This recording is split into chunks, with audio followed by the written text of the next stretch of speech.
todo mundo na mesma cama, e aí eu no pezinho da cama com um travesseirinho assim encolhido, eles todos deitados assim. E eu confesso para vocês que vários tópicos que o Senhor ia trazendo ao meu coração para serem ministrados, eles foram sendo abordados ao longo desses dias. Isso fala da sintonia do Espírito, louvado seja o Senhor. E ao mesmo tempo eu fiquei com uma angústia interior, e o Senhor, o que tu tem para essa noite, né? E aí lá pelas 5 da manhã, mais ou menos, eu fui visitado pelo Senhor. E eu dormi em paz, porque Ele está aqui. Ele está aqui, e ali eu pude provar, literalmente, que o Senhor dá enquanto dormem, e pude repousar em paz com a palavra que o Senhor trouxe para essa noite. Acordei e fui direto para o computador para não esquecer aquilo que o Senhor tinha dado de noite. Mas uma coisa Ele trouxe com clareza, e talvez seja a canção que nós mais cantamos na nossa casa.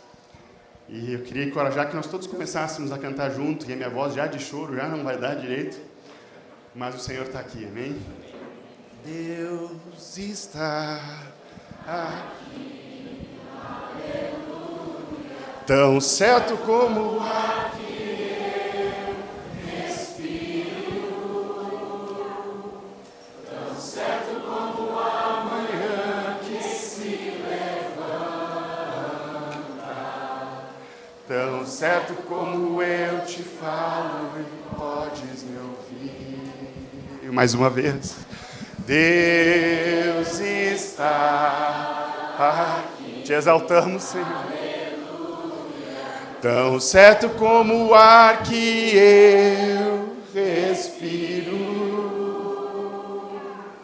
tão certo como a manhã que se levanta, tão certo como eu te falo, podes me ouvir. Aleluia, te entronizamos aqui nessa noite, Senhor, certos de que Tu está no nosso meio, Senhor. Tua palavra nos dá clareza e garantia de que se somos 2 ou 3 reunidos ali, Tu está no nosso meio, Senhor. E aqui temos certeza de que Tu está no nosso meio, Jesus. Te louvamos aqui nessa noite, Senhor. Te entronizamos aqui, Jesus. Louvado seja o Teu nome, Jesus. Essa boa obra que Tu tem começado, Senhor, nesses dias, sabemos que Tu é fiel para completar. E agora pedimos que Tu abra os nossos olhos espirituais, os nossos ouvidos espirituais e o nosso coração para recebermos aquilo que Tu tem nessa noite, Senhor. Nós somos totalmente dependentes de uma revelação do alto, Senhor. Nós somos totalmente dependentes que o Teu Espírito Santo haja no nosso coração, Senhor, porque sem Ti nada podemos fazer, Senhor. Somos totalmente dependentes de Ti, Espírito Santo, e por isso pedimos, clamamos, Senhor, por essa dependência de que Tu passeie aqui no nosso meio nessa noite. Passeie aqui visitando os corações, Senhor, trazendo libertação, Senhor, trazendo cura, Senhor. Passeie entre nós aqui com liberdade nessa noite, amado Espírito Santo. Aleluia. Aleluia. O Espírito Santo quer fazer algo essa noite e Ele tem derramado sobre nós nesses dias uma porção do alto. Uma porção do alto, uma porção de novidade de vida, uma nova graça, uma nova unção. Nós somos chamados para viver de fé em fé, de glória em glória. E de alguma forma eu creio que nesses dias o Senhor está chacoalhando todo mundo para que nós demos um passo a mais. Um passo a mais de mais profundidade com Ele. Um passo a mais na nossa decisão com Ele. Cada um passo a mais. E Ele tem uma porção nova para cada um de nós aqui. E esse derramar do Senhor, Ele é para ser derramado em nós e através de nós. Ouvimos essa palavra dos rios que transbordam, e a palavra diz que do seu interior fluirão rios de água viva. E é interessante que não fala que é um lago, né? Não fala que é um lago de água viva. Um lago, qual que é a diferença do lago para um rio? Deve ter várias diferenças, tá? Mas uma delas, basicamente, é que o lago é uma água parada, né? Mas o rio, a água flui. Repete comigo, a água aqui flui. Essa água flui, queridos. A vida de Cristo em cada um de nós. A vida de Cristo. E essa vida, ela contagia. Quando nós estamos juntos, essa vida transborda. E quanto mais cheios desse rio nós estivermos, mais esse rio vai jorrar. E mais ele vai inundar os corações. E mais nós vamos entrar num ambiente e a presença de Deus vai tomar conta. E mais nós vamos entrar no nosso trabalho e a presença de Deus vai tomar conta. Porque nós estamos cheios do Espírito Santo, corações ardentes, corações que pegam fogo. É inconcebível, queridos, eu quero te desafiar aqui nesse retiro. É inconcebível que nós saiamos daqui com um coração que seja de qualquer outra forma, sem ser um coração ardente pelo Senhor. Toda apatia cai por terra, toda indiferença cai por terra, toda incredulidade cai por terra. O Senhor quer uma geração que queima por Ele. Uma geração que pega fogo, queridos, por Ele. Nós não estamos falando de uma marolinha. Como nós ouvimos a palavra no primeiro dia, nós estamos falando de um tsunami, queridos. Todos nós, sabendo da guerra que está tendo, né, na Rússia, nós certamente vimos aquele texto, né, de que tem rumores de guerras e tal, e é interessante que ali vai falando um cenário totalmente catastrófico. Nós vemos que isso está se aproximando cada vez mais, mas ao mesmo tempo diz ali que o Evangelho será pregado em toda parte. Queridos, isso não é uma marola, isso é um tsunami. É uma igreja gloriosa, cheia de fogo de Deus, cheia do Espírito Santo, cheia de vida. Aleluia! E nós precisamos responder a isso. E o Senhor tem nos dado um convite, é interessante. Gente, estou me enrolando os fios aqui, contando que não caia, trabalhando. Nesses dias nós temos sido desafiados, primeiro pelo Asaf, no começo do retiro, sobre o nosso papel como emissores de uma mensagem pura, uma mensagem não contaminada pelo meio, amém? Como emissores dessa mensagem. Depois o Márcio nos trouxe ali 4 conselhos, ele abordou 3, né? Depois tem que gravar um vídeo do último para repartir conosco, sobre esses conselhos de Davi para Salomão, e de forma prática ele basicamente abordou de uma forma ao mesmo tempo simples e profunda sobre o Evangelho do Reino, sobre o nosso caráter de discípulos, vivendo o caráter de Cristo. Depois o Douglas nos desafiou a sermos sal da terra. A nós, ao sermos semelhantes a Jesus, nós precisamos dar a nossa vida, porque Ele disse que Ele veio para buscar e salvar o perdido. Ninguém tirou a própria vida dele, mas Ele, espontaneamente, a deu por cada um de nós. Se queremos ser como nós precisamos dar a nossa própria vida. Depois o Dani, com muita graça hoje de manhã, e eu estava na expectativa, queridos. A impressão que eu tenho é que parece que nós todos nos reunimos, fizemos umas 10 reuniões no Zoom antes desse retiro, combinando que cada um ia falar, porque Deus está construindo, colocando uma pedra sobre pedra. E enquanto os irmãos falavam ontem, eu falei, alguém de nós precisa falar sobre dons e ministérios. E aí o Dani começou a compartilhar sobre dons e ministérios, e é um presente que o Pai, o Filho e o Espírito Santo derramam sobre cada um de nós. A imagem que eu tenho, e é óbvio que ela é ilustrativa e didática aqui, mas a impressão que eu tenho é que eles se reuniram num conselho e olharam, e eles já vislumbraram a igreja. Eles viram a igreja, e a palavra diz que eles derramaram toda essa autoridade sobre a igreja. Deus derramou essa autoridade sobre a igreja, e ao mesmo tempo, eu brincando aqui, né, imaginem comigo, aí um deles diz para o outro, eles não vão conseguir. Eles não vão conseguir sozinhos.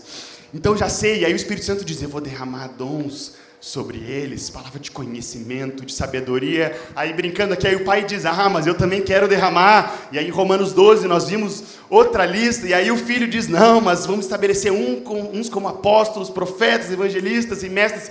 Nosso Deus nos capacitou, queridos. Glória a Deus. 3 minutos, mais ou menos? Já comecei a chorar aqui. Deus é bom.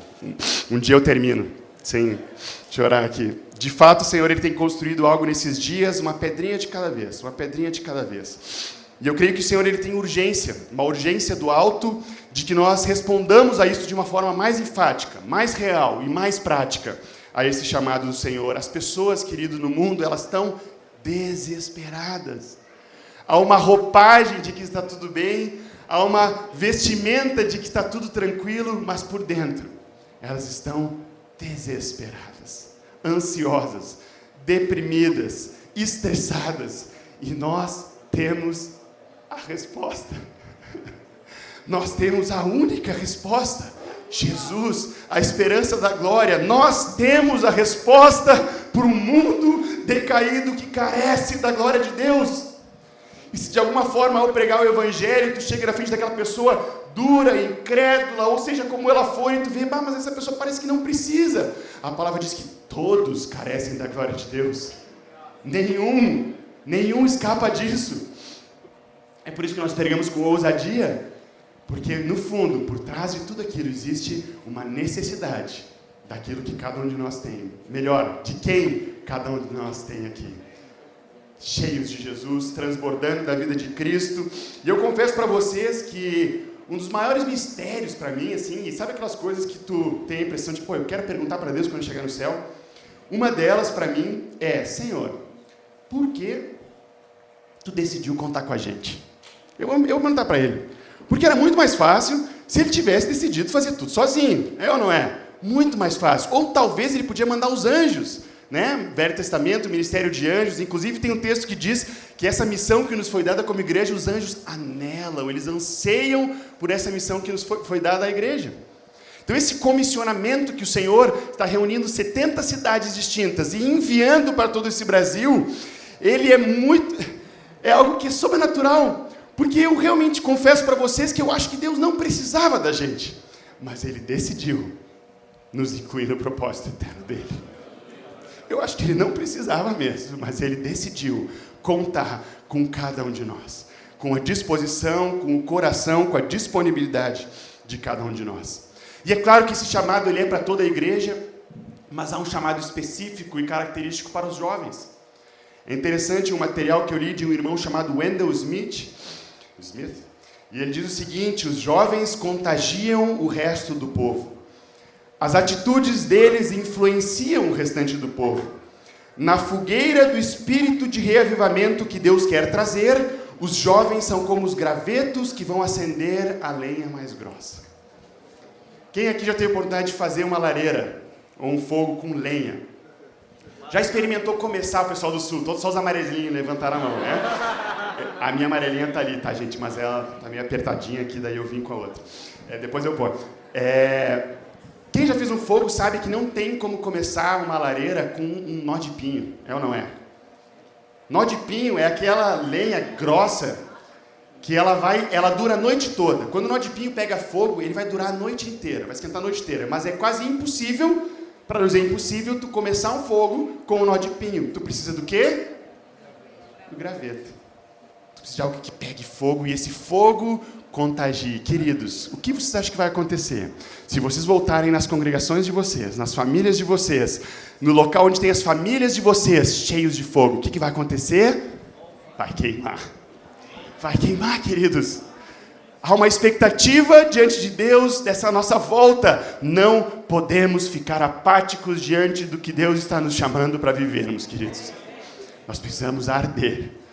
E esse fogo, como gravetos nessa fogueira, vai contagiar, queridos, a tua família, a tua congregação, a tua localidade. Esse irmão ainda fala que o coração dos adultos ele é afetado pelo comportamento dos jovens.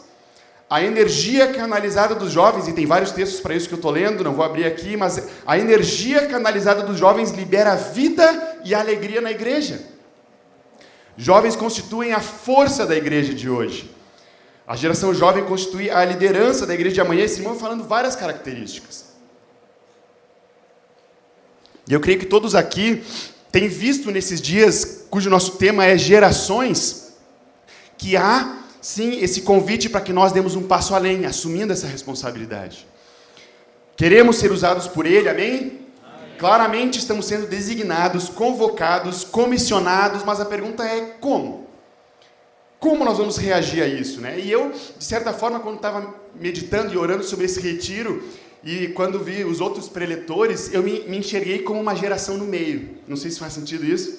Mas assim, irmãos mais velhos, né, com todo respeito aqui, mas ministraram até então, um pouco mais velhos. Márcio está um pouco mais comigo aqui, no meio, e tem vários aqui mais novos, né? E, de certa forma, olhando como uma geração do meio, é interessante que tem uma máxima entre historiadores que eles dizem que ela é válida para qualquer área, que diz que todos temos que estudar o passado, compreender o presente para mudar o futuro.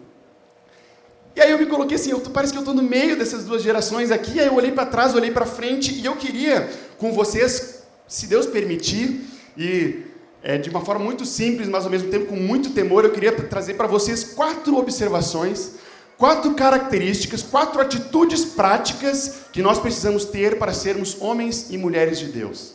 Já vimos que queremos, amém? Queremos ser homens e mulheres de Deus, usados na nossa geração, mas essas 4 características, o Espírito Santo me trouxe justamente por serem desafios que a geração atual de vocês tem passado de uma forma muito mais enfática que a geração anterior. Ao olhar para os que vieram antes, e depois ao olhar para o desafio que vocês estão tendo agora, essas 4 características me ressaltaram de uma forma muito clara. Cada uma delas relacionada a desafios aí da nossa geração. Amém? A primeira delas é que nós precisamos aprender a nos levantar. Precisamos aprender a nos levantar. Douglas, inclusive, abordou um pouco sobre isso, o Espírito testificando, mas há uma clara investida do inimigo contra essa geração, principalmente contra os homens, para que se acomodem. Muito nítido isso. Há uma clara investida do inimigo, principalmente sobre os homens, para que eles se acomodem. Todas as facilidades que nós temos, o conforto que nós temos, faz com que muitas vezes nós fiquemos numa atitude muito passiva diante das coisas, porque elas vêm de bandeja. Nós estamos muito prontos para receber, sempre prontos para receber. Tudo é meio dado de bandeja. Basicamente, tu precisa de um celular e um sofá, é ou não é? Um celular e um sofá e tu resolve qualquer coisa. Tu chama comida, tu paga as contas, até paga a conta, tu compra uma passagem, tu reserva um hotel, tu faz tudo ficando o quê? No sofá com o celular.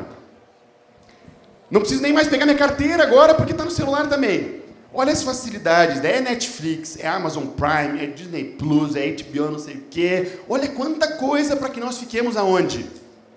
No sofá. É óbvio que se ficar no sofá é figurado aqui, o que eu estou trazendo, mas há uma investida muito grande do inimigo para que nós fiquemos sentados, queridos. Além desse literal, o que significa se levantar, espiritualmente falando? É nós tomarmos uma posição, é nós assumirmos responsabilidade na extensão do reino de Deus. É isso que a palavra diz. Em vários momentos, tanto na história da igreja quanto na palavra, homens e mulheres precisaram se levantar. Ou seja, precisaram tomar e assumir uma responsabilidade pela extensão do reino de Deus. É interessante que quando vemos o início da igreja de Atos ali, logo depois do Pentecostes, em Atos 2, fala que todos estavam atônitos e perplexos, no versículo 12. E eles se perguntavam uns aos outros, o que quer dizer isso? Uns zombavam e diziam, eles estão embriagados. E aí, na sequência, diz assim, e ninguém tomou atitude e foi cada um para sua casa. É isso que diz o texto? A palavra diz, então, se levantou Pedro. Alguém tem que se levantar. Na tua cidade, alguém tem que se levantar. Na tua casa, alguém tem que se levantar. No teu trabalho, alguém tem que se levantar. E levantar é assumir responsabilidade, que é algo também que o inimigo vem roubando dessa geração. No meu tempo, a pergunta era, tu trabalha ou tu estuda? Quantos já ouviram falar dos nem aqui? Alguém já ouviu falar dessa expressão? O que é o nem? Eu nem trabalho, nem estudo. Isso existe. Tu trabalha, tu estuda, eu nem trabalho, nem estudo. Não tem responsabilidade. A OMS constatou que a adolescência está indo até os 24 anos. O que é o adolescente? Fica em casa, dependendo dos pais, jogando videogame, sem responsabilidades da vida. É óbvio que eu estou ilustrando, a gente pode fazer isso, não estou falando, mas sem responsabilidades, queridos. Nós não podemos ser adolescentes espirituais. Temos que assumir responsabilidades. Nós vemos na palavra diversos homens que tiveram que se levantar, sem Barnabé ter se levantado e se posicionado como um acolhedor de novos convertidos, não teríamos o apóstolo Paulo. Sem Filipe se levantando e correndo do lado do eunuco, não teria havido salvação naquela casa.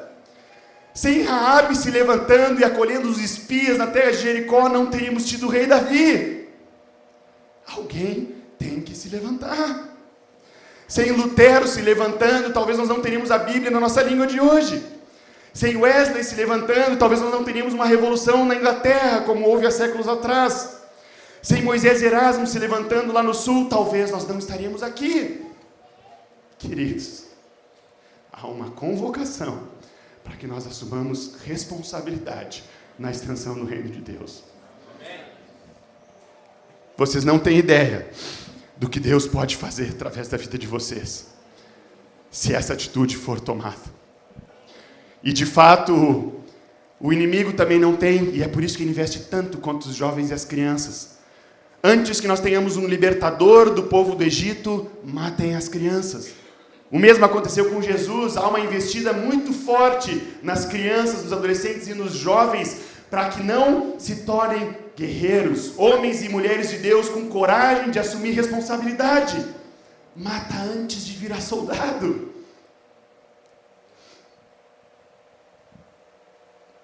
Olha para o teu lado. Olha para o teu lado agora.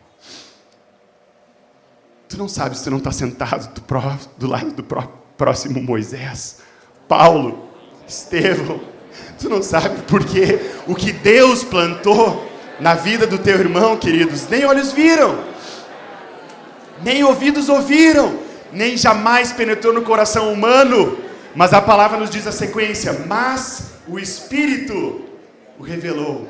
O Espírito que prescruta as profundezas de Deus nos revelou, e o Espírito está testificando nessa noite que há mais. Há muito mais, queridos. E é preciso coragem para se levantar. Outra característica que está escassa hoje em dia. Eu me lembro quando eu tinha 18 anos. Quantos têm 18 anos aqui? 18 anos. Eu estava num retiro de carnaval em Porto Alegre. Sabe aqueles retiros que tu vai cheio de expectativa que Deus fale muito contigo? E sabe aqueles que parece que não está falando contigo? Era um daqueles. Eu estava lá e, cara, Deus não está falando comigo, o que está acontecendo, né? E eu estava com uma sinceridade muito grande diante do meu coração. Na última noite do retiro, eu me ajoelhei e eu disse: Senhor, me visita, fala comigo, traz uma palavra de renovo no meu coração. E eu tinha me convertido de verdade, né? Óbvio que uma primeira decisão, quando eu era menor, fui batizado ainda como criança, mas com 15 anos eu tinha uma decisão de me comprometer com mais profundidade com o Senhor. Comecei a ler a palavra de verdade, comecei a estudar a palavra de verdade, ter uma vida devocional de verdade. Antes era muita hipocrisia na minha vida. E fiquei esses 3 anos, dos 15 aos 18, com muita intensidade na minha intimidade com o Senhor. Deus tinha me falado também através de um retiro que o Gilberto Daniel, de Canoas, ministrou. Foi quando eu realmente tomei uma decisão profunda por Cristo, que nunca mais voltei atrás. É por isso que nesse retiro, você também pode tomar uma decisão que você nunca mais vai voltar atrás. Eu sou testemunha disso. Não precisa ter um plano B. E se eu voltar atrás? Não, queridos, uma decisão para sempre, para a vida inteira de vocês. Deus tinha falado muito naquele retiro quando eu tinha 15 anos, mas nesse dos 18 ali parecia que Ele não estava falando. E naquela noite Deus me falou uma frase, que ela me acompanha quase todos os dias desde então. Ele disse: Dani, chega de ser um espectador. Chega de ficar olhando outros fazerem aquilo que eu te chamei para fazer. Naquele momento eu me arrependi do meu pecado de individualismo, de indiferença, de passividade, de comodismo. E eu entendi que a minha vida não se tratava mais só de mim. A tua vida, queridos, não se trata mais só de ti. Mas Deus te colocou para ser sal e luz, como nós vimos ontem. Chega de ser um espectador. Nós temos, cada um de nós, um papel muito importante nessa obra. E é interessante quando nós lemos o texto, se vocês quiserem abrir, Mateus 9, 35 a 38. Jonathan, tu lê bem alto para mim, do 35 a 38. Mateus 9. Percorria Jesus todas as cidades e povoados, ensinando nas sinagogas, pregando o evangelho do reino e curando toda sorte de doenças e enfermidades. Vendo ele as multidões, compadeceu-se delas, porque estavam aflitas e exaustas, como ovelhas que não têm pastor. E então se dirigiu a seus discípulos: a seara, na verdade, é grande, mas os trabalhadores são poucos. Rogai, pois, ao Senhor da seara que mande trabalhadores para a sua seara. Aleluia. Nós vamos olhar um pouco rapidamente esses versículos de trás para frente. O versículo 38, é interessante que no 38 ele fala sobre a sua seara. A primeira coisa, isso era dele, as vidas são dele, é tudo para ele, tudo vem dele. Nada do que nós estamos falando aqui é para nós, ou vem de nós. A palavra diz que toda boa dádiva, todo dom perfeito vem dele. Então a primeira coisa que esse texto nos diz é que tudo é para ele. A segunda coisa que esse texto nos diz, no versículo 38 ainda, é que existem alguns papéis ali. Vocês podem olhar que Jesus é quem está falando, é um primeiro papel, ele é quem está falando. Ele fala do Pai, que é o Senhor da seara, é o dono da seara. Ele fala da seara, que são os perdidos, não é? A seara que são os perdidos, os que não conhecem do Senhor. E fala dos trabalhadores, que são aqueles que estão indo, buscar a seara. Percebam aqui que não existem os espectadores. Não existem aqueles que ficam assistindo os trabalhadores trabalharem na seara. Ou seja, ou tu é seara, ou tu é trabalhador. Não existe uma terceira opção aqui. Quantos aqui já são redimidos pelo sangue de Jesus, comprados por um alto preço e reconheceram o senhorio dele nas suas vidas? Vocês não são mais seara. Então a gente tem que trabalhar. A gente tem que trabalhar, queridos. Aleluia. O problema é que muitas vezes nós nos acomodamos, literalmente sentamos e ficamos esperando anos para começar a nos envolver. Para buscarmos e servirmos vidas, nós parece que vamos engordando, recebendo, aí nós não conseguimos mais levantar da cadeira, a lei da inércia vai nos dizendo isso, e aí quando chega uma hora a gente pode até explodir de tanto que a gente recebeu sem dar a nossa vida, queridos. Nós não precisamos de anos e anos de cursos de teologia para começar a servir o Senhor. Nós precisamos de corações dispostos, sensíveis ao Espírito Santo, e uma disposição a obedecer o Senhor. Lembra do endemoniado gadareno? Ele tinha acabado de ser liberto de uma penca de demônios naquele momento, e ele até disse: Senhor, deixa eu ir contigo nessa escola intensiva de formação junto com os teus 12 discípulos. Jesus disse: não, vai aos teus e conta as maravilhas do que o Senhor te fez. E naquele momento ele saiu proclamando o reino. Quanto tempo nós estamos esperando? O texto continua, lendo de trás para frente, o versículo 36, ele fala o seguinte, coloca no 36 ali, diz, então o que nós temos que fazer? Diz ali, vendo ele as multidões. Queridos, nós precisamos abrir os nossos olhos. Abrir os nossos olhos para aqueles que estão ao nosso redor, que precisam de Jesus. Os teus colegas, os teus familiares, nós temos que abrir os nossos olhos, cheios de compaixão, como Jesus. Existem tantas vidas por aí que precisam e a gente passa reto por elas. Abrir os nossos olhos, queridos. E aí, uma vez que nós abrimos os olhos e reconhecemos, o Espírito Santo nos mostra aquele que nós precisamos atuar, o versículo 35 nos diz o que fazer. E fala ali, percorria Jesus todas as cidades e povoados, ensinando nas sinagogas, pregando o evangelho do reino e curando toda sorte de doenças e enfermidades. Queridos, uma vez que nós nos dispomos como trabalhadores, abrimos os nossos olhos para os perdidos, nós agora precisamos estabelecer o reino de Deus. Estabelecer o reino de Deus onde nós estamos. Nós temos que estabelecer o reino de Deus aqui na terra, assim como ele já é estabelecido no céu. Jesus, na oração do Pai Nosso, diz, venha o teu reino, faça-se a tua vontade aqui na terra, assim como ela já é feita no céu. No céu, o reino de Deus ele já é completamente instaurado e a vontade de Deus ela é plenamente feita. Aqui na terra, nós somos responsáveis por essa extensão e implantação do reino, ou seja, tudo aquilo que não reflete a imagem do reino de Deus, você e eu fomos chamados para trazer o reino naquele lugar. Fome reflete a imagem do reino de Deus? Vai ter fome no céu? Sim ou não? Tu foi chamado para trazer comida. Vão haver perdidos no céu? Pessoas que não conhecem a salvação? Tu foi chamado para aqui na terra para trazer restauração sobre essas vidas. Vão haver deprimidos de alma no céu? Tu foi chamado para trazer cura sobre a alma dessas pessoas. Vão haver enfermos no céu? Então tu foi chamado para estabelecer o reino de Deus aqui na terra, trazendo cura sobre essas pessoas. Tudo aquilo que não reflete a imagem do reino de Deus aqui na terra, nós como igreja fomos chamados para trazer o reino. Isso é o que a palavra diz em Romanos 5,17, e a palavra fala assim, pela ofensa de um e por meio de um só reinou a morte, muito mais os que recebem a abundância da graça e o dom da justiça reinarão em vida, por meio de um só, a saber, Jesus Cristo. Isso é reinar em vida, queridos. Por meio de Cristo, estabelecendo o reino dele no nosso dia a dia, em tudo aquilo que não reflete a glória dele. E nós temos duas formas muito claras, todos nós, de cooperarmos com essa extensão do reino. A primeira delas é que temos um chamado comum a todos os santos. Todos os santos foram chamados. Então, se tu não tinha clareza do teu chamado, existia um chamado comum a todos os santos, inclusive a você e a mim. A palavra nos diz, Mateus 28, 18 a 20, diz o quê? Ide, fazei discípulos. Ah, tá fraco, vamos lá. Portanto, ide, fazei discípulos, batizando-os, ensinando-os a guardar. E eis que estou convosco. Aleluia. Todos nós temos um chamado comum de irmos e fazermos discípulos, sem exceção.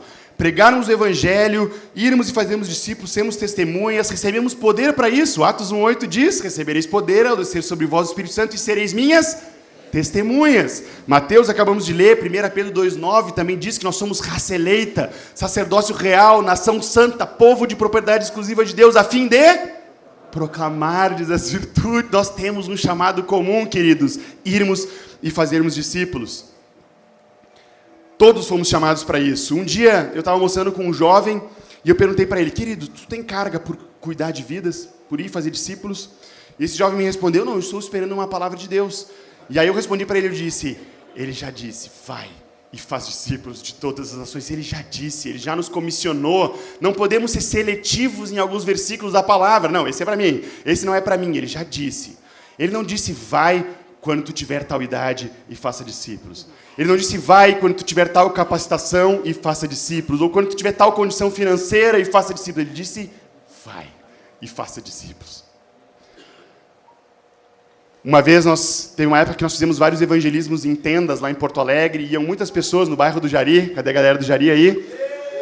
A época, eu não sei quantos estavam lá na época das tendas, e uma vez eu ia ministrar teclado naquele evangelismo, e quantos lembram daquele segundo, a gente ficava umas 2 a 3 horas tocando, fazendo fundo do teclado ali, eu estava preparado, orando ali, naquele momento. E eu comecei a orar, Senhor, que muitas vidas sejam ganhas aqui no Jari, que muitas vidas sejam ganhas nessa noite aqui de evangelismo. E aí o Senhor me perguntou, Dani, se hoje acontecer que nem em Atos, onde 3.000 pessoas vão se converter nessa noite, quem vai estar discipulando e pastoreando essas 3.000 pessoas? E aí eu parei e comecei a ver, não, eu consigo um ou outro, tem fulano, tem ciclano. E aí eu fui vendo que os meus padrões de quem estava apto a ir e fazer discípulos estavam limitando a obra do Senhor. Não fechava a conta. A palavra fala dos 12 apóstolos, e quando deu o Pentecostes tinham 120 discípulos. Quem vocês acham que pastoreou, que cuidou, que discipulou os 3.000? Foram os 12? 250 para cada um. Ou foram 120? Ó, que 25 para cada um já é uma galera. E depois, quando subiram para 5.000 pessoas, quem estavam pastoreando, discipulando e cuidando dessas vidas? Naquele momento, eu lembro que logo depois, chamei todos os guris do grupo, guris porque eram novos mesmo, e disse assim, ó, todos aqui foram comissionados para ir fazer discípulos. Até hoje eu honro e louvo a Deus pela visão de fé que o meu pai teve quando com 14 anos, ou 15 anos ali, ele chamou e disse, Dani, queria que tu começasse a discipular esse jovenzinho aqui de 13. Não sei como ele viu isso. Hoje, precisamos de olhos de fé naquela época, mas o que aconteceu? Ao discipular e cuidar daquela vida, eu comecei a ver o quanto eu precisava de Jesus.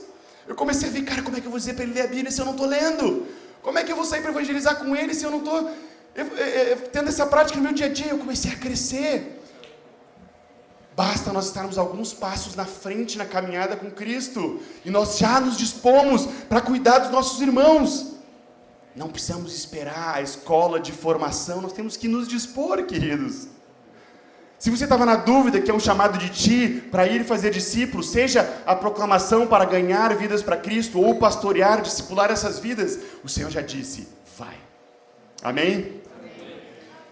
Existe, além de um chamado comum, existe um chamado específico para cada um de nós. E esse chamado específico tem tudo a ver, não vou entrar em detalhe, com o que nós vimos hoje de manhã. 1 Pedro 4,10 diz, servir uns aos outros, cada um conforme o dom. Então, ao mesmo tempo que temos um chamado comum de todos os santos, também temos chamados específicos, onde Deus dá uma graça específica para alguém. E aí essa graça específica que Deus te dá, você tem que ir e colocar isso à disposição do Senhor e servir. E não é uma graça apenas que eu um dia almejo ter no futuro, o que Ele tem depositado hoje sobre ti. Eu sempre lembro quando Deus chamou Moisés, e Deus chamou Moisés para ser um homem muito usado por Deus, e Moisés era cheio de desculpas interiores. Quantos não fazemos isso, né? Quantos de nós não fazemos isso? Moisés fala, mas eu não sei falar, mas eu sou pesado de língua, envia outro, mas não envia a mim. E aí o que Deus perguntou para Moisés? Ele disse, o que tu tem na mão? O que tu tem na mão? E aí Moisés, eu penso que ele parou e olhou assim, ele disse, eu tenho um cajado. E aí ele disse, joga esse cajado na mão. E com aquele cajado, Deus usou aquilo que Moisés tinha já nas mãos dele para libertar o povo de Israel. Se Moisés tivesse com um chapéu na cabeça, Deus tinha usado o chapéu para abrir o mar vermelho. O que vocês têm na mão hoje? Que dons, capacitações, conhecimentos, virtudes, o que nós temos hoje? Isso nós temos que colocar à disposição do Senhor. Mas é preciso se levantar. Essa atitude ninguém vai fazer por ti. Essa decisão ninguém vai. O Espírito Santo, por mais que ele é todo poderoso, ele é um cavalheiro, ele não pega te arrastando e diz, agora vai e serve. Não. Há um convite de uma doce voz do Senhor para ti nessa noite. E ele está dizendo, é hora de se levantar. Eu me lembro que alguns meses após esse momento que eu tive de uma conversão genuína, a não ser mais um espectador, a ser um trabalhador da Seara, eu comecei a buscar oportunidades para servir. E tinha uma noite, onde naquela noite ia ter um aniversário de 15 anos, né? Não sei como é que hoje em dia os aniversários de 15 anos, na época, queria me arrumar, todo mundo, um negócio assim e tal. E eu estava louco para ir naquele aniversário, mas tinha surgido uma janta de casais na congregação e precisavam de garçons. Jovens garçons. E aí, naquele momento, todos os meus amigos estavam no aniversário. E, por misericórdia de Deus, depois vocês vão entender por quê, eu decidi ir naquela janta como garçom. Gravatinha borboleta, pretinha, camisa branca. E mais 6 jovens nós estávamos ali naquela noite, inclusive a minha excelentíssima esposa, que não andava comigo até então. E naquela noite, nós servimos como garçons e depois, exaustos daquela janta, nós fomos comer. Os garçons fomos comer na casa de uma das irmãs. E ali nós começamos a conversar e vimos que cada um estava cuidando de alguns adolescentes. Lembra? Tinha 18, 19 anos. E aí, eu era o mais velho daquele grupo, tinha 18 anos, os outros tinham 17, 16. Nós começamos a conversar sobre os discípulos. E que legal, cara, tu está cuidando de adolescentes também, nós também. Mas como ia ser bom nós termos um encontro para juntar esses adolescentes. Ia ser demais se a gente conseguisse entrosar eles, porque eles não se conhecem, eles não se veem. Na época não tinha algo específico para eles. E aí nós ficamos quase 2 horas falando sobre isso. E aí na mesa, eu lembro que nós nos olhamos assim, por que a gente não faz? Por que a gente não faz? Não, mas eu tenho só 18 anos, 17 anos, 16 anos, por que a gente não faz? E o Senhor durante muitos anos pôde usar isso para abençoar muitas vidas. É hora de se levantar, ninguém vai te arrastar da cadeira, querido. Amém? Precisamos então, primeiro aspecto que nós vimos hoje, para vivermos isso tudo que nós estamos vendo nesses dias, é que nós precisamos, então, aprender a nos levantar. Amém? Segundo aspecto, nós precisamos mergulhar em um nível mais profundo. Não sabia da palavra do Diego aqui nessa noite, mas o Espírito Santo testificando, e nós precisamos aprender a mergulhar um nível mais profundo. Um outro desafio da nossa geração é a falta de profundidade. Assim como vimos antes da passividade, da dificuldade de tomar uma atitude e responsabilidade, muitos aqui também lutam com uma falta de profundidade. Às vezes sabemos pouco de muita coisa e pensamos que sabemos muito. E existe um fenômeno cientificamente comprovado para isso que muitas vezes nós passamos hoje em dia com tanta informação disponível na internet. Pesquisem depois, é o efeito Dunning-Kruger. Dunning-Kruger. Se você botar efeito D no Google, ele já deve sugerir, Dunning-Kruger. E esse fenômeno, ele vai comprovando que quanto menos tu sabes sobre um assunto, mais tu pensa que tu sabe sobre ele. Quando o teu nível de conhecimento sobre um assunto é muito pequeno, tu tem a impressão de, nossa, como eu sei. Eu sou o cara sobre esse assunto. E aí, à medida, tem um gráfico, tá? Ia ser massa projetar aqui, se tiver internet, efeito Dunning-Kruger. E à medida que tu vai se aprofundando naquele conhecimento, tu vai vendo, cara, tem muito mais, eu não sabia que era assim, olha o quanto existe, e a tua percepção sobre aquilo vai diminuindo, tu vê, eu não sei nada. E vai passando o tempo e tu começa a entender um pouco mais, com mais conhecimento, e aí tu começa a entender, não, eu realmente tenho muito mais ainda, mas estou começando a entender como funciona a coisa. E às vezes, queridos, nós hoje somos tentados pela velocidade da informação e, diferentemente, ao invés de ler um livro ou algo que iria me edificar, existem estudos que comprovam a importância da leitura de livros maiores, porque o teu cérebro vai fazendo conexões com coisas que tu leu há dias e semanas atrás, que é muito diferente de ler um artigo do Wikipédia. E aí, muitas vezes, nós, na nossa ânsia de ter mais informação, nós nos retemos aos 140 caracteres do Twitter. E julgamos que sabemos muito sobre as coisas. Nada contra as tecnologias, eu sou um adepto de tecnologia também, mas nós precisamos de profundidade no reino, não podemos ser rasos na nossa vida com o reino, querido, nós precisamos de profundidade no reino. Hoje em dia tem muita gente até questionando, não, para que ficar anos estudando, sei lá, numa faculdade, tá tudo no YouTube, tá ou não tá? Tá tudo no YouTube, é claro que tem um monte de coisa boa lá, né? Principalmente resolver coisa da casa, tu acha tudo lá, mas vai fazer uma cirurgia cardíaca, e aí tem dois profissionais para te escolher na cirurgia cardíaca. Um deles é um médico formado que estudou anos, décadas para fazer aquela cirurgia. E outro é o gurizão que viu alguns tutoriais no YouTube. Qual profissional tu escolhe para a cirurgia? Não, mas não tá tudo lá também? Queridos, profundidade. Nós precisamos, eu estou usando analogias com o nosso mundo secular aqui, mas tudo é espiritual também. E o que acontece é que não podemos ser rasos na nossa vida com Cristo. E profundidade requer intencionalidade. Profundidade requer investimento de tempo, de qualidade naquilo que queremos nos aprofundar. Não podemos ser uma geração rasa, queridos. Eu não estou dizendo que a gente precisa passar por aquele curso de teologia e uma formação de dezenas de anos para começar a servir o Senhor. Não, não é isso. Mas temos que ter profundidade com Cristo. Isso é uma relação direta de um princípio estabelecido por Deus chamado lei da semeadura. Onde a palavra fala que o que semeia pouco, pouco também colherá. O que semeia em abundância também ceifará. Quantos aqui querem ser muito usados por Deus? Não pouco, muito usados por Deus. Tem que plantar. Ninguém vai colher isso do dia para a noite. E agora, de forma milagrosa, me torno um homem, uma mulher de Deus. Eu do nada conheço todos os versículos da palavra. Quer conhecer todos os versículos da palavra? Tem que ler. Tem que ler a palavra. Devorar ela dia após dia.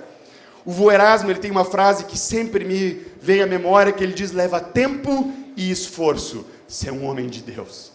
Repete comigo: leva tempo e esforço ser um homem de Deus. É claro que pela fé, Cristo habitando em nós, nós somos homens e mulheres de Deus. Mas queremos viver isso tudo que temos falado nesses dias, nós temos que plantar. Não podemos ser uma geração rasa.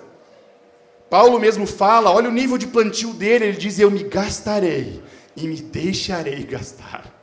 Quantos têm se gastado e se deixado gastar pela oração? Quantos têm gastado e se deixado gastar pela palavra? Quantos aqui têm se gastado e se deixado gastar pelas vidas? Queridos, não é pouca semeadura, é profundidade. Ninguém vira um homem e uma mulher do nada, um homem e uma mulher de Deus do nada. Um dia chegaram, e o Paulinho me contou esses dias, Paulinho está ali, ele falou que um homem chegou para o Luciano Subirá, acho que todos conhecem, e ele chegou, me corrija se estiver enganado, chegou para ele e disse: Subirá, tu acredita, né, em imposição de mãos, em transmissão de graça, de unção? Não, eu acredito. Assim, ele disse: então eu queria que tu impusesse as mãos sobre mim e me abençoasse, né, e transmitisse essa glória, essa unção, esse conhecimento da palavra. Ele disse: eu não, eu estou há 20 anos estudando profundamente a palavra, e agora tu quer que nessa oração tu vai receber tudo isso? Mesma coisa que o Azaf compartilhou também no outro dia. Queridos, profundidade com Deus. Eu lembro do pai contando testemunhos que na época de faculdade eles se reuniam de madrugada, tendo que estudar para a prova, ele e os companheiros Jairo, o Tom, para estudar e meditar na palavra. Ó, o Danny Krieger lá, ó. Depois bate um print aí e compartilha no grupo do WhatsApp, por favor. Obrigado. Eles ficavam horas e horas de madrugada, que eram para estar estudando para engenharia química, eles ficavam lá estudando a palavra. Quando o pai trabalhava numa fábrica, ele usava os intervalos, estou pegando exemplo porque é o que eu vi em casa. de pegar os intervalos do trabalho para ir para as Escrituras. O Jonathan tem uma memória de lembrar do pai ajoelhado no chão em casa, clamando, pranteando diante de Deus para que o Senhor desse discernimento sobre a palavra. Não vem do nada. É preciso investimento, queridos, algo que a nossa geração está com dificuldade de fazer. Precisamos ser profundos na palavra. Esses dias eu me perguntei lá em Porto Alegre, quem vai substituir o Erasmo acordando todos os dias às 4h para orar e interceder pela congregação inteira? Olha que calibre, olha que homem de Deus. No final do ano retrasado, antes dele falecer, foi retrasado, né? No ano retrasado, antes de falecer, ele me convidou para uma conversa, e eu disse, vô, pode ser antes do meu trabalho? Pode. Aí, que horas? Né? Ele, a partir das 4h eu já estou acordado. Quem vai substituir o Moisés Moraes, que sabia grego e podia corrigir a tradução do português da palavra? Eu podia citar dezenas de exemplos, queridos, os heróis da fé, Spurgeon, Wesley, nós temos vários outros irmãos, e quando tu lê aquele livro, Heróis da Fé, o que mais se destaca ali era o nível de profundidade que aqueles homens tinham, de consagração no seu dia em oração, palavra, meditação das Escrituras, uma vida de piedade ao Senhor. Não é do nada, precisamos de profundidade, queridos. Percebem um padrão aqui? Um padrão de dedicação de tempo. Um padrão de dedicação de esforço, um padrão de dedicação de recursos, um padrão de dedicação de energia, de disposição. Mas eu estou cansado, Senhor. O Espírito Santo, Ele vai te capacitar, mas Ele não vai tomar decisão por ti, de acordar mais cedo, de botar o despertador para ter mais tempo na palavra. É preciso se levantar para ter mais profundidade, queridos. E é claro, nós vamos sendo fiéis do pouco. Em algum momento nós precisamos começar. Mas eu queria passar 4 horas, que nem esses homens do Heróis da Fé passavam 4, 5, 6 horas por dia orando. Começa com 15 minutos. Ser fiel no pouco. Depois tu vai ver que 15 minutos é pouco para estar na presença de Deus, e aí tu vai para 20 minutos, e assim tu vai crescendo. Uma vez um irmão me perguntou, Dani, eu também tenho essa carga por ministrar a palavra e tal, me conta um pouco desse processo. Eu disse para ele, com 12 anos, eu comecei a servir na escola dominical, na escolinha, com as crianças. E lá tinha que preparar um trecho. Tinha que preparar um trecho das Escrituras. E aquilo começou a me despertar esse desejo por ir atrás da palavra, por ir atrás de montar algo simples, que demorava 5 minutos. A primeira ministração que eu compartilhei de púlpito, com 18 anos, naquele encontro dos adolescentes, que a gente começou a organizar, o que acontece é que como a gente começou a organizar, e ninguém sabia fazer muita coisa ali, daí disse, alguém tem que assumir a palavra. Eu falei, eu posso fazer. E aí eu montei, não tinha ideia nenhuma de tempo, de nada, e aí eu tenho até hoje, 2 parágrafos assim, achando que ia demorar uns 40 minutos. A pregação deu 10 minutos, terminou e eu fiquei olhando assim, tem que começar. Como é que se sabe tantos versículos da palavra de cor? Porque tem que ler bastante, todos os dias, durante anos. E se a gente lê a palavra uma vez por ano com 15 anos, outra vez por ano com 16 anos, com 17 anos, quando tu chegar na minha idade, tu já leu 18 vezes a palavra. E a palavra vai estar habitando ricamente em cada um de nós. Mas é preciso uma decisão de vivermos em profundidade.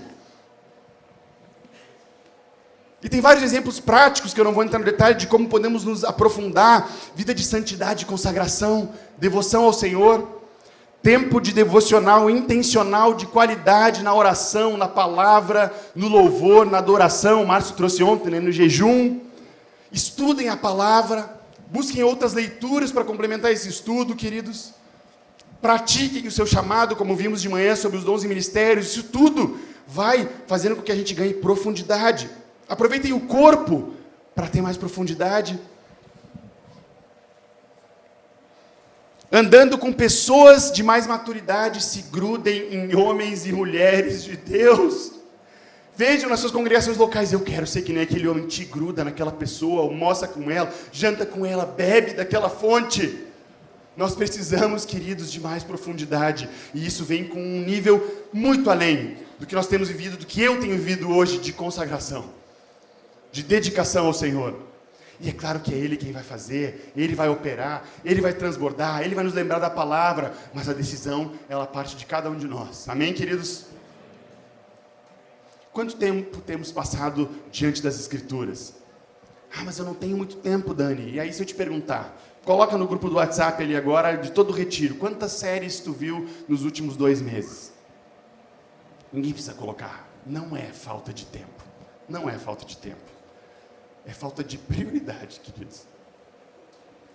Muitas vezes nós não priorizamos aquilo que é do reino. E a palavra nos fala, buscar em primeiro lugar o reino de Deus e a sua justiça. Precisamos tomar uma decisão radical como geração. Queremos viver tudo o que temos vivido?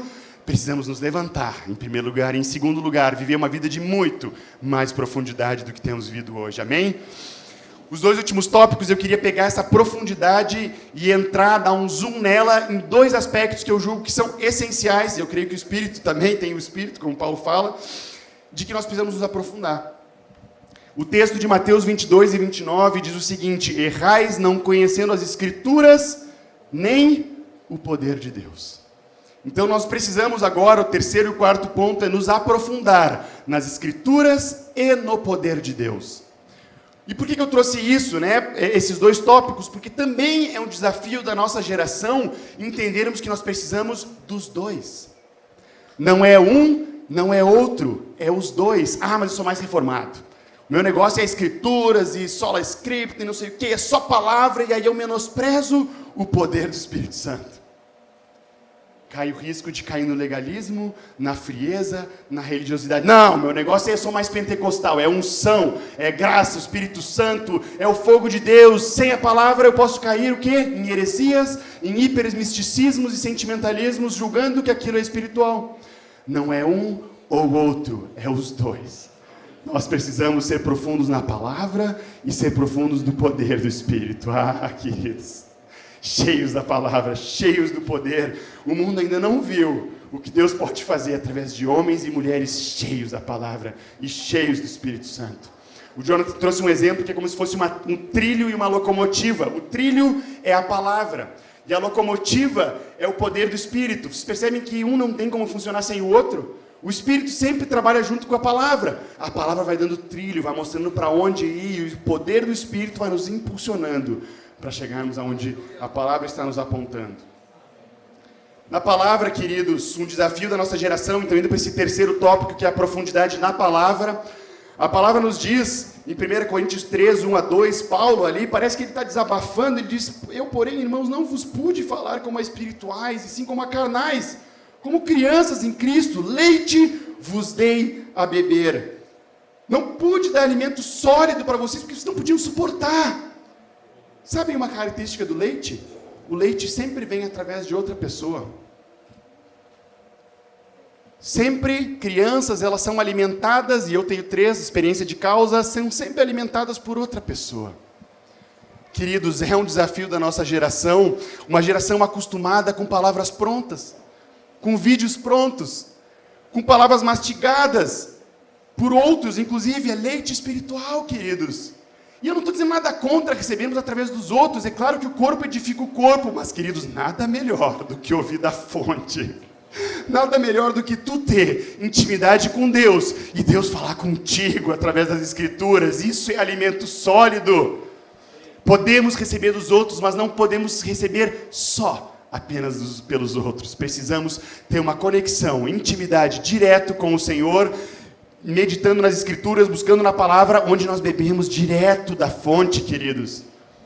Qualquer outra água que nós bebemos através de outro lugar, é claro que é uma bênção, mas nada melhor do que a água pura que vem direto do trono de Deus. O que o Senhor tem falado contigo? Não sei, tem falado com fulano, eu vi no vídeo do ciclano. O que Ele tem falado contigo?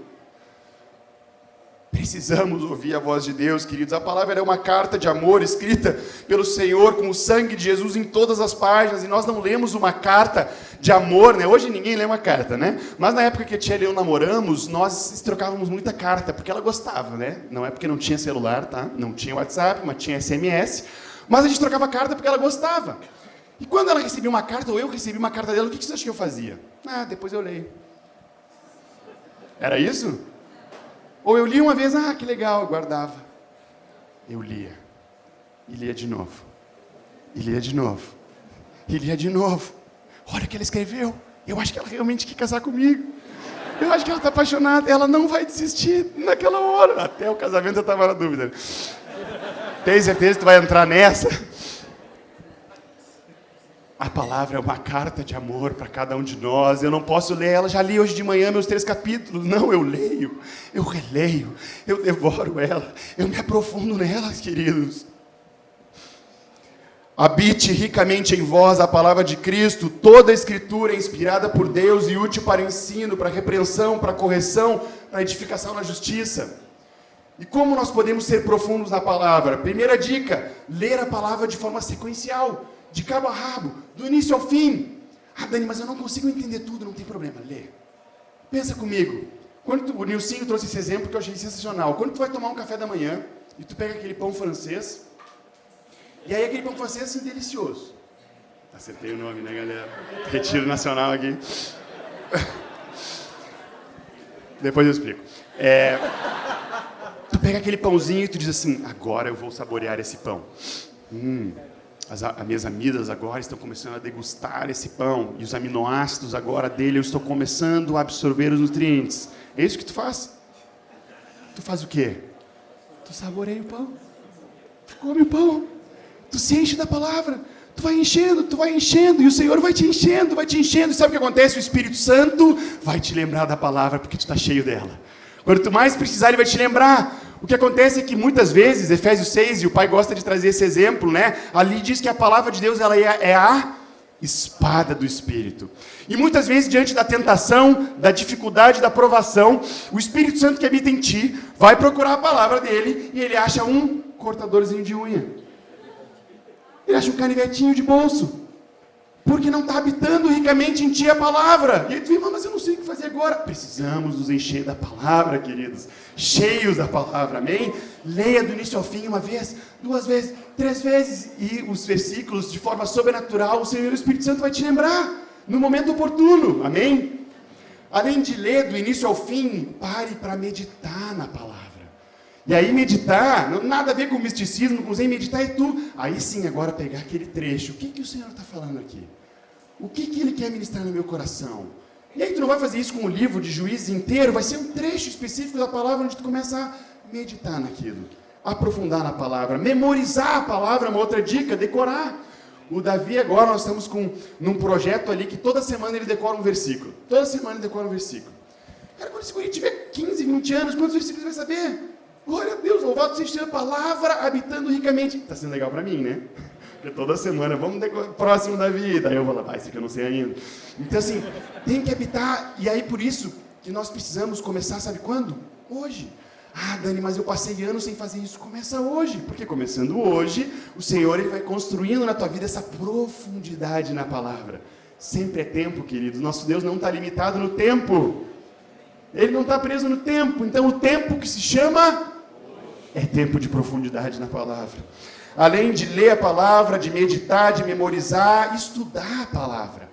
Aí é quando tu dedica um tempo a mais para algum assunto, algum trecho, algum livro, e aí você começa a ler em diferentes versões, a ver no original o que diz, a pegar outros materiais complementares, e comentários bíblicos, e aquilo ali, Deus pega aquele assunto e Ele ministra na tua vida de uma forma diferente. Estudar a palavra, então, é muito importante. Praticar a palavra é muito importante. O praticarmos, nós vamos cada vez mais também retendo a palavra. E a última dica sobre a palavra é o compartilhar. Compartilhar a palavra. Vocês sabiam que a melhor forma de aprendizado é quando você ensina outra pessoa? Sabia? Existe uma pesquisa de um cara chamado William Glasser. Depois pesquisem também. Que é uma pirâmide de aprendizagem. E ele diz o seguinte, 10% do que você lê, você retém. 20% do que você escuta, você retém. É ou não é? Quando sabe que é verdade? Tu ouve, tu retém ali, né? 20%. 30% do que você vê alguém fazendo, você retém. Está melhorando. Quando você vê e escuta, vê alguém fazendo e ouve aquela pessoa falando, é 50% do aprendizado que você retém. Quando você conversa com outras pessoas, olha a importância do grupo na casa, da igreja na casa. Quando você conversa, debate, conversa sobre aquilo e compartilha um com o outro ali, você retém 70% do que foi compartilhado. Quando você pratica o que foi compartilhado, você retém 80%. E você retém 95% quando você ensina a outros. Quer aprender a palavra? Ensina a palavra. Quer aprender a palavra? Prepara um estudo, chama teu companheiro, a pessoa mais próxima de ti. Mas eu não tenho oportunidade de pegar o microfone no púlpito. Não precisa. O corpo edifica o corpo na casa, a igreja na casa é o melhor lugar para praticar isso. Chama o teu discipulador, o responsável pelo grupo que tu faz parte, e diz, olha, eu queria compartilhar uma palavra de Deus, mas eu nem tenho ainda. Vai pela fé, eu quero compartilhar uma palavra de Deus. E aí te puxa, vai atrás, medita nas escrituras, prepara, tu vai ver que o mais abençoado daquele encontro vai ser... Precisamos ensinar outros, amém? Luciano Subirá, ele tem um livro que chama Até que Nada Mais Importe, e num dos capítulos desse livro, ele traz algumas frases de homens de Deus sobre a palavra, sobre a profundidade na palavra. Olha que interessante, Lutero disse, a minha consciência ela é escrava da palavra de Deus. Calvino diz que a Bíblia é o cetro pela qual o Rei Celestial governa a sua igreja. Wesley fala que todo conhecimento que você deseja ter está em um único livro, a Bíblia. George Miller disse, e preste atenção, o vigor da nossa vida espiritual é proporcional exatamente ao lugar em que a Bíblia ocupa na nossa vida e nos nossos pensamentos. A maneira como estudamos a palavra é uma questão de mais profunda importância. A parte mais cedo do dia que nos for disponível deve ser dedicada à meditação nas Escrituras. Devemos nos alimentar no nosso homem interior da palavra. Spurgeon disse, o apetite da palavra de Deus aumenta naqueles que se alimentam dela. Quanto mais tu se alimenta da palavra, mais o teu apetite, a tua fome pela palavra vai aumentando. Perguntaram para ele, por que tu lê tanto a Bíblia? E ele disse, porque eu não tenho tempo para ler mais. O Moody falou, ou este livro me afasta do pecado, ou o pecado me afasta desse livro. Um outro irmão, que eu não ouso pronunciar o nome dele, disse, enche o seu coração e a sua mente com a palavra de Deus. Você precisa estar ensopado da palavra de Deus, tão cheio dela que você mesmo seja uma carta viva, conhecida e lida por todos os homens. Os crentes são fortes apenas quando a palavra de Deus habita neles. Tozer disse, eu nunca vi um cristão útil que não fosse estudante da palavra. John Flavel disse, as Escrituras ensinam-nos a melhor maneira de viver, a mais nobre forma de sofrer e o modo mais confortável de morrer. Em resumo, se queremos conhecer melhor a Cristo e descobrir os tesouros da sabedoria e da ciência que nele se encontram, nós precisamos nos envolver, isso eu subirá falando aqui, com a palavra de Deus num nível muito mais profundo do que alcançamos até agora. Que o Senhor nos ajude a despertar e recomeçar nessa área, queridos. Profundidade na palavra. Quantos querem dar um passo além na profundidade das Escrituras? Aleluia. Para avançar no tempo, o último tópico aqui da nossa geração, desafios, é que nós precisamos então ser profundos agora no poder. Não é apenas a palavra, é a palavra e o poder. 1 Coríntios 2,4, Paulo fala, minha palavra e minha pregação não consistiam em linguagem persuasiva de sabedoria, mas em demonstração do Espírito e de poder. Efésios 1, 15 a 21, se puder ler para mim aí, pai, Efésios 1, 15 a 21, por favor. Alguém aí que tem uma voz forte, se quiser ler, Efésios 1, de 15 a 21.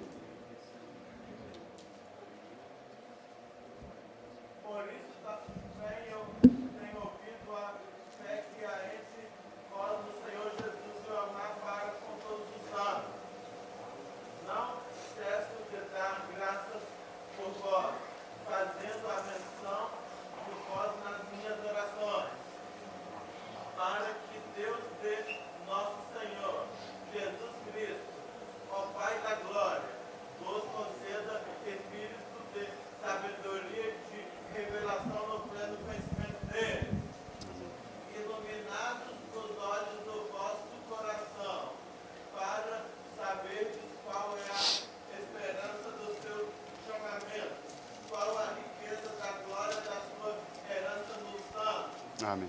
E qual a suprema grandeza do seu poder Aleluia. para com os que cremos segundo a eficácia da força do seu poder. Aleluia, está ótimo até aí. Muito obrigado, querido. Olha o que Paulo disse nesse texto. Ele está dizendo que por isso também eu, não cesso de dar graças por vós, fazendo menção de vós em todas as minhas orações. O que ele orava todos os dias, em todas as orações por eles? Para que eles tivessem os olhos do seu coração iluminados, para que eles compreendessem alguma coisa. Então Paulo estava orando para que eles tivessem os olhos iluminados, para que eles entendessem alguma coisa. E o que é que Paulo orava diariamente para que eles compreendessem?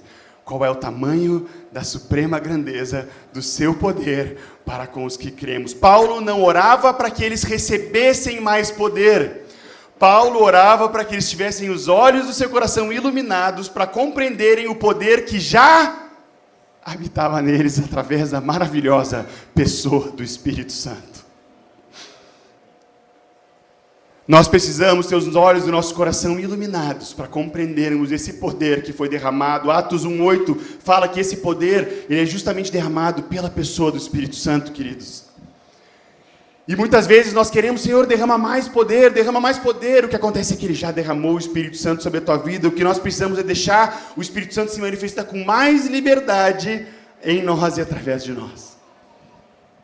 A palavra diz que o Espírito Santo não nos é dado por medida, ou seja, ele não nos é dado em frações. O Espírito Santo ele é uma pessoa que nós recebemos na nossa conversão. E que ao sermos batizados no Espírito Santo, nós somos mergulhados, imergidos dentro dela. E agora nós estamos cheios de poder. E aí a nossa pregação, ela não vai ser apenas uma pregação persuasiva, com linguagem de sabedoria, mas ela vai ser uma demonstração prática do poder de Deus. Muitas vezes nós tentamos argumentar com um incrédulo, com um ateu. Agora, experimenta, está ministrando a palavra de Deus para uma pessoa que é cética, ela não acredita, ela é cheia de argumentos, e de repente o Espírito Santo te dá uma palavra de conhecimento, e tu diz, quando tu tinha 6 anos, isso aconteceu. Não há argumentação contra o poder de Deus. A nossa vida precisa ser uma demonstração prática do poder de Deus e de alguma forma, e eu creio que é por causa da incredulidade do nosso coração, nós muitas vezes temos vivido uma vida de religião, onde nós não somos uma demonstração prática do poder de Deus. 2 Coríntios 9:8 fala um pouco sobre esse poder e diz que Deus pode fazer-vos abundar em toda a graça, a fim de que, tendo sempre, em tudo, ampla suficiência, superabundez em toda boa obra. Eu nunca vi tantos superlativos quanto nesse texto aqui. Abre aí, 2 Coríntios 9:8. Olha só. Deus pode fazer-vos abundar em toda graça, a fim de que, tendo sempre, em tudo, ampla suficiência, superabundez em toda a boa obra. É muito poder, queridos, que foi derramado sobre as nossas vidas. Atos 4:33 fala que com grande poder os apóstolos davam testemunho da ressurreição do Senhor Jesus. Estevão, cheio de graça e poder, fazia prodígios e sinais entre o povo. Temos deixado o poder do Espírito Santo trabalhar em nós e através de nós? Temos visto no nosso dia a dia? Naquela conversa com o vô Erasmo de manhã, sabe o que ele me perguntou? E eu clamei diante de manhã em arrependimento diante do Senhor, mas ele me perguntou, Dani, o Erasmo ele disse, onde estão as curas? Onde estão os milagres? Onde estão os endemoniados aparecendo no encontro? Porque a santidade de Deus ela é tão forte ali que eles não conseguem ficar ocultos e eles saem libertos. Onde estão? E não tinha nada no meu coração sem ser profundo arrependimento por não deixar o poder do Espírito Santo se manifestar mais através da minha vida. Erramos por não conhecermos as Escrituras e o poder de Deus. E esse poder de Deus, através da pessoa do Espírito Santo, o Espírito Santo ele é tudo que nós precisamos, queridos. Ele veio para nos lembrar tudo que Jesus ordenou, ele veio para vivificar os nossos corpos mortais, ele veio para encher as nossas orações de poder, ele veio para encher o nosso louvor e adoração de poder. Tem dezenas de textos que falam sobre essa atuação prática do Espírito Santo em nós. O Evangelho em nós precisa ser prático, queridos. Precisa gerar transformação. E antes mesmo de nós queremos expressar esse poder através de nós precisamos deixar esse poder ser refletido em nós, formando o caráter de Cristo. Quando em Gálatas se fala dos frutos do Espírito, de alegria, paz, longanimidade, benignidade, isso é deixarmos o poder do Espírito Santo trabalhar em nós em primeiro lugar. formando o caráter de Cristo na minha vida. E de certa forma, o mundo hoje, por isso que eu trouxe esse quarto tópico, na nossa geração, ele prega muito uma aceitação, não da identidade de Cristo, de como nós vimos ontem com Douglas, mas de como você é. Ah, tu é um cara irado, é isso aí, é o teu temperamento, é o teu perfil, tu é assim.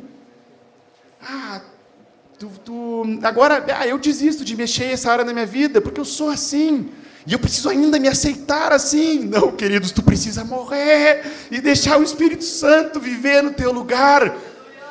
E eu, que confesso para vocês, e a minha esposa é testemunha, que sou um homem irado, sou um homem com falta de paciência, eu preciso deixar o Espírito Santo, que é paciente, viver no meu lugar.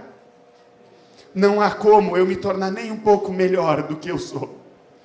O que há é que eu posso morrer mais e deixar Cristo viver no meu lugar. Não é apenas uma vida transformada. Moisés sempre falou que é uma vida substituída. E eu que sou irado, deixo o Espírito Santo, que é paciente, viver no meu lugar. E o poder do Evangelho, o poder do Espírito Santo vai trabalhando no meu coração, na minha vida em primeiro lugar. A partir do momento que o Senhor vai formando o nosso caráter com o caráter de Cristo, ou seja, o poder prático do Evangelho em nós podemos começar a deixar o poder dele se manifestar através de nós.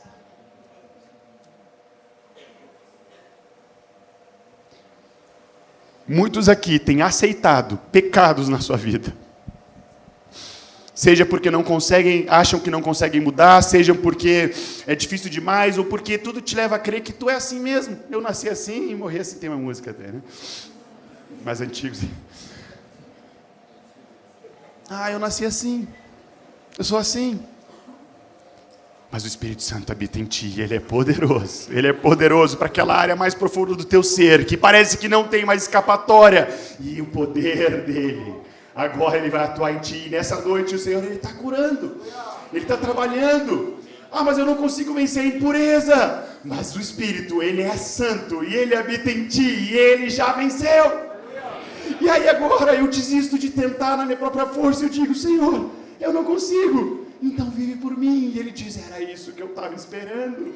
Agora eu que sou santo, posso ver o teu lugar e te fazer santo. Sede santos porque eu sou santo, não porque você conseguiu ser mais santo. Queridos, isso é o poder aplicado em nós. E o poder através de nós vimos hoje de manhã, o dom do Espírito Santo. E é interessante que fala, o dom do Espírito Santo é ele que é o presente. Ele que é o dom em nós e que nos permite manifestarmos de diversas formas esse dom que é o Espírito Santo nas nossas vidas.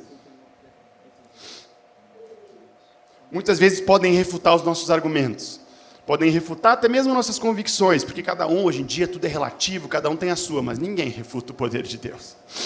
Quando tu experimenta na tua vida o poder de Deus, ou quando o Senhor te usa para liberar o poder de Deus sobre a vida de outra pessoa, ninguém pode refutar aquilo. A palavra diz que os sinais hão de seguir os que creem. Oh, nosso coração é um coração perverso de incredulidade, queridos. Tem um homem de Deus que serve muito como inspiração para mim, o nome dele é Charles Finney, ele foi um dos avivalistas, e esse homem era tão cheio da presença do Espírito Santo, que aonde ele entrava, as pessoas elas se arrependiam e se convertiam pela mera presença do Espírito Santo na vida dele. Um dia esse homem entrou numa fábrica, e nessa fábrica algumas mulheres, que era uma fábrica de tecer, de tecidos, e elas olharam para eles e começaram a debochar dele, a rir dele. Não sei exatamente por quê, talvez porque ele fosse um pastor, começaram a debochar dele. E aquele homem, ele virou para elas e olhou para elas, ele não falou nada, ele só olhou para elas. E naquele momento aquelas mulheres que estavam rindo e chacoalhando dele pararam de rir, e elas começaram a cair em prantos, e elas se ajoelharam no chão confessando os seus pecados. E em menos de meia hora a fábrica foi fechada, e o dono da fábrica levou todos os funcionários para o refeitório, porque as pessoas começaram a chorar no seu trabalho, se convertendo, se arrependendo, e aquele homem não falou uma palavra, mas tamanha era a presença do Senhor na vida dele. Conta-se que um dia ele passou de trem por um vilarejo, e quando ele passou naquele lugar, pessoas começaram a sair dos bares e ir para a igreja se arrepender. Ah, queridos, Eu não sei se é só vocês assim, mas eu anseio por uma maior plenitude do Espírito Santo na minha vida, onde nós vamos entrar na volta das nossas cidades, e nós vamos entrar no culto, e nós não vamos nem ter reunião, nem ter uma ministração, porque nós vamos estar tão cheios da presença de Deus, que o nosso olhar, o nosso abraço, o nosso sorriso vai transbordar aquele lugar. E ao entrar no salão, alguém vai olhar para ti e vai ser curado, por causa da presença, do poder do Espírito Santo em nós. Por misericórdia de Deus, eu tive a oportunidade de experimentar algumas vezes do poder de Deus, com alguns que estão aqui, inclusive. Me arrependo por isso não ser mais frequente. Me lembro quando o pai e eu estávamos no Chile, passamos por uma experiência sobrenatural de Deus. Eu estava ministrando no teclado e um irmão do lado começou, ele pegou uma flauta transversal. Dani, inacreditável o que aconteceu. Esse irmão pegou uma flauta transversal e começou a tocar baixinho assim. E o Espírito Santo me deu uma convicção de que ele queria fazer algo diferente. E o Espírito Santo, ele é mestre em quebrar a nossa caixinha. Sabe aquela caixinha onde tu pega e limita Deus e coloca ele lá dentro? O Espírito Santo é mestre em fazer isso. E naquele momento, eu estava ministrando o teclado, aquele irmão começou a tocar uma flauta. Eu disse, tu tem certeza, Espírito Santo? Ele disse, sim, sou eu. Aí eu, numa flauta, aí ele disse, sim. Aí eu pensei na hora, não, Davi, ele ministrava a harpa e expulsava demônios. Então tem uma base bíblica para isso. Eu peguei o meu microfone e botei na flauta. E quando aquela flauta transversal veio no som do encontro, as pessoas começaram a literalmente cair em prantos do chão. E mais de 100 pessoas foram batizadas no Espírito Santo naquele dia. Inacreditável! O Espírito Santo, queridos, tem poder. Lembro quando nós estávamos em São Vicente, uma vez o pai estava junto nessa, que veio um menino pedir oração, e eu estava meio preocupado na palavra, não estava ali nervoso do jeito que sou, assim, e aí aquele menino tinha uma perna maior que a outra. E na hora fomos orar por ele, e eu confesso que a minha oração foi muito desatenta, porque eu estava ali, acho que tu estava com muita fé naquele momento, mas aí nós oramos naquele momento, de repente a perna do guri cresceu assim, eu fiquei olhando, o que é isso? Nenhum de vocês pode dizer que não aconteceu, porque eu vi, eu experimentei. Em Cuiabá, cadê o Reinaldo aqui? O Reinaldo deu uma saída em Cuiabá, nós podemos experimentar, cara, dezenas de pessoas curadas. Quem é que está aqui de Cuiabá, que a gente fez aquele intensivo? Cara, dezenas de pessoas curadas naquele encontro. Ninguém pode negar a libertação que nós vimos de endemoniados. Nós até chegamos a orar por um defunto naquele momento, com a convicção de que ele iria se levantar. O Reinaldo, que bom que ele saiu do salão, ele chegou a balançar a cabeça daquele homem, porque nós somos numa UPA, e aquele homem chegou morto, e nós tínhamos tanta fé, depois de tantos milagres, que aquele homem ia levantar, que o Reinaldo pegou a cabeça dele e fez assim, e eu disse, ele vai levantar. Aquele homem não levantou, mas nós saímos daquele posto cheios de alegria, porque a fé ela é um músculo, e o músculo que precisa ser exercitado. Ninguém levanta 200 quilos no bíceps de um dia para o outro. Tu pega a barrinha de 5, depois tu ora por uma dor de cabeça, tu ora por uma dor na perna, e o Senhor vai aumentando a tua fé, e eu um dia vou ver um morto levantar. Mas eu tenho que hoje orar pela dor de cabeça, entende? É exercício, é um músculo. Mas nós não podemos, queridos, admitir na nossa vida a ausência de poder, de sobrenatural de Deus agindo em nós e através de nós. Pude experimentar com 8 anos a cura da minha perna. Eu não era para estar caminhando. A cura da minha esposa. Dezenas de coisas temos visto. Mas o Senhor quer mais. Sabe por quê? O foco não é no sinal e na maravilha em si, mas é porque o sinal, ele atrai e chama a glória de Deus, e as pessoas veem a glória de Deus, e aí a palavra entra, e a palavra gera fé nos corações, e as pessoas elas são transformadas. Os sinais hão de seguir os que creem. Nós cremos no Espírito Santo em nós, nós vamos ver maravilhas, queridos. E por misericórdia de Deus, queridos, nós precisamos sair daqui com uma postura muito diferente, basta dessa adolescência tardia espiritual. Precisamos nos levantar, queridos. Precisamos de uma vida de profundidade, queridos. E essa vida de profundidade, uma profundidade nas Escrituras, e uma profundidade no poder de Deus. Cheios do Espírito Santo, cheios de fogo. E talvez, por algum motivo, e esse motivo, na verdade, é o inimigo lançando uma mentira, dizendo, isso não é para ti. Isso é para fulano. Mas ele está há muitos anos, né? Queridos, a palavra, ela diz em João 15,16, não fostes vós que me escolhestes a mim. Pelo contrário, eu, diz o Senhor, vos escolhi. e vos designei para que vades e deis muito fruto. A palavra diz em 2 Timóteo que ele nos chamou com uma santa vocação desde os tempos eternos. Queridos, nunca é tarde para começar. Ah, Dani, mas agora faz tantos anos que eu não tenho vivido assim. Mas, queridos, Deus não está preso no tempo, o tempo é hoje. Ah, mas eu tenho tantas limitações, incapacidades. O Senhor diz, eu sei os pensamentos que eu tenho a vosso respeito. O que nós precisamos é uma resposta. Uma resposta, e não uma resposta por emoção, por comoção ou qualquer outra coisa, mas uma resposta genuína de homens e mulheres de Deus, comprometidos, dizendo, sim, Senhor, eu quero. Eu não sei como, eu estou olhando isso e me lançando em fé. E aí ele te diz, é isso que eu mais quero, vem. E aí ele vai te pegar, e ele vai te lançar nessa jornada, queridos, de fé em fé, de glória em glória, num novo patamar na vida com Deus. O que acontece é que às vezes nós estamos esperando que o nosso nome apareça no outdoor. E aí está lá, Daniel, vai. Aí está no outdoor, ou vem aquele avião com puxando aquele cartaz e diz, sim, você vai ser usado por Deus. Lembra da história de Isaías? Sabe como é que foi chamar de Isaías? Deus estava olhando aquela necessidade, acho que Isaías estava olhando junto, e aí Deus pergunta para Isaías e diz, a quem enviarei? Deus nem falou com ele. Deus disse assim, a quem enviarei? Aí eu imagino que Isaías olhou para um lado, olhou para o outro e disse, envia-me a mim. Eu tenho convicção de que o Espírito Santo nessa noite está perguntando, a quem enviarei? Será que eu vou ter que pegar outra pessoa, discípulo de Jesus, e mandá-la no teu trabalho? Será que eu vou ter que pegar outra pessoa de Jesus para falar para a tua família? Para a tua cidade? Ou nós vamos que nem Isaías, né, dizer, não, Senhor, eis-me aqui, envia-me a mim. Isso é coragem. Isso é se levantar, queridos. Eu queria convidar vocês para literalmente se levantarem. E nós agora, por misericórdia de Deus, levante teus braços comigo, se esse é o desejo do teu coração, e o Espírito Santo está produzindo no teu coração algo que eu não consigo produzir, então isso que tu está sentindo, essa carga é dele. Não é nada de bom vem de mim ou de ti mesmo, então é dele. Agora tu precisa responder. E não sou eu responder por ti. Cada um aqui precisa tomar uma decisão nessa noite. De dizer, Espírito Santo de Deus, me enche mais. Espírito Santo de Deus, nós te clamamos aqui nessa noite para que tu quebrante os corações aqui.